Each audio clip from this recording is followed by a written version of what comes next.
Good evening and welcome to News Channel 8. I'm Jerome Aegean, and here's some of the top stories we have for you tonight. Rotary West is broken into. The Ag Department receives new funding. And the Frederickstead Dock is going to rock this Valentine's Day. These stories and more are up next on News Channel 8.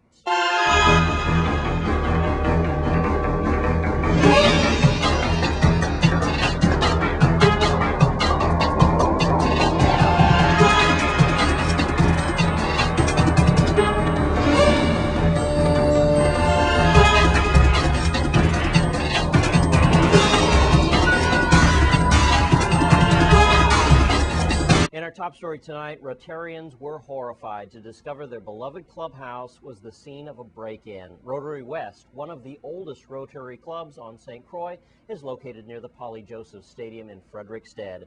Abdul Ali reports for Channel 8 on the scene of this tragedy. All right, well, I'm here at the moment in front of Rotary West in Frederickstead. It's a place where the community uses to a large extent for all sorts of activities, and of course everyone's grateful for that.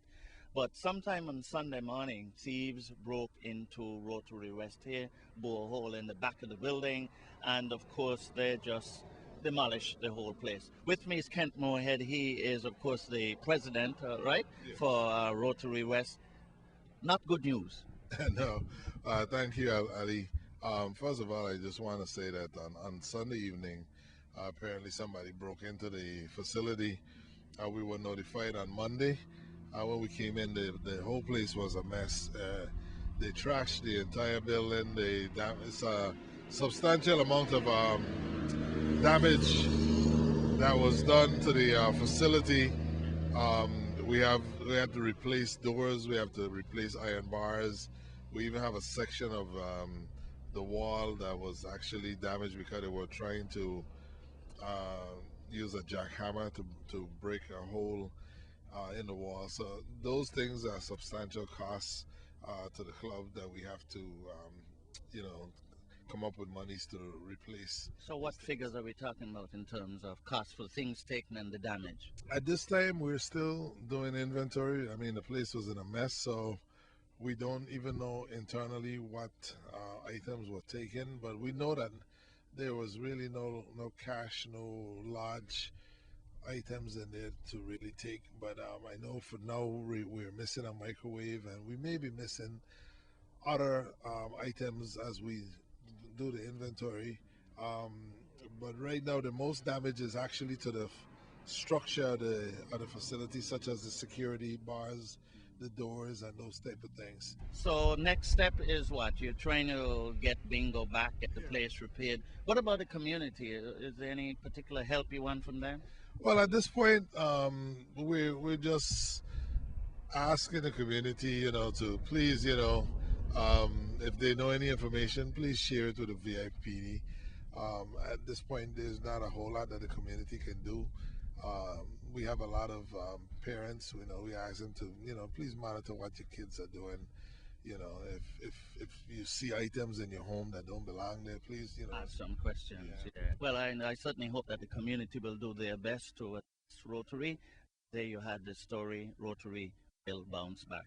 This is Abdul Ali reporting for Channel 8 News. And we want to thank Abdul Ali for that. And in other news tonight, Channel 8 received a call from a disgruntled customer of Toyota in Glen on St. Croix.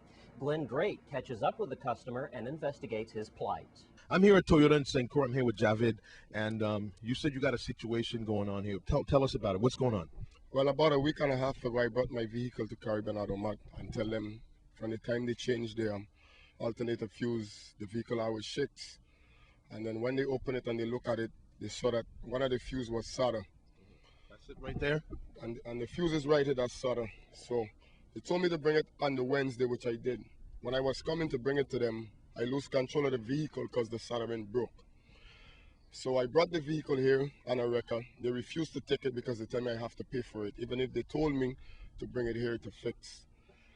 So the guy came to a deal with me with consumer that they would come, they would bring the vehicle here, and then they would look at it and then they would fix it.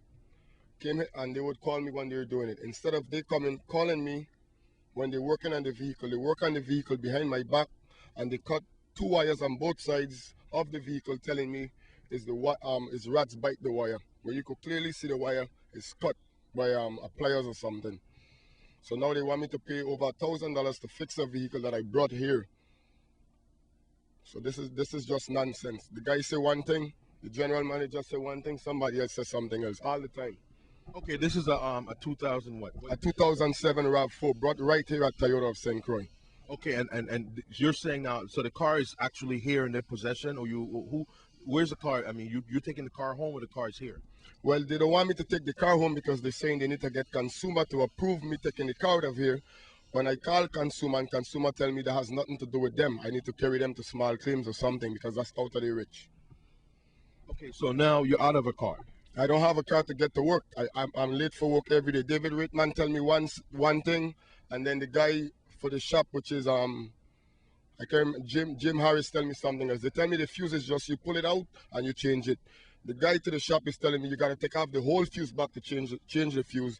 That's why they solder it. And the guy that did it, they already fired the guy. That's what they told me. To make it worse, you could see they had a mechanic put a wire instead of changing the fuse. This whole vehicle could catch fire because it has a wire right here instead of changing the fuse that they solder. And I have pictures to show.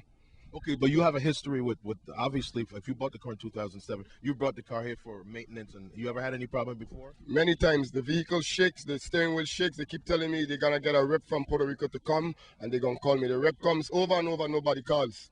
And then when we come here, they're saying, oh, you missed the rep. But I don't know when the rep come in, they never call nobody. I had a mechanic that used to work at Caribbean Automat, looked at everything on this vehicle before we brought it here because he told me they're gonna try to put something to say, well, it ain't happen here. So we looked at the vehicle, look at the wires, we look at everything, and still they cut the wires on both sides and saying it's rat bited. If you watch the wires, there ain't no rat bited. It's a clean cut. Okay, we're gonna get in touch with one of the management here and see what the problem is. Okay. Yeah. We want to thank Glenn Drake for that investigative report tonight. And the management of Toyota St. Croix declined to make a statement on camera for Channel 8 this evening. However, they did say they have documents stating that the plaintiff's grievances are untrue. Toyota went on to state that this matter will have its day in court. And when we come back from this break, your Caribbean Report plus weather plus more. Stay with us.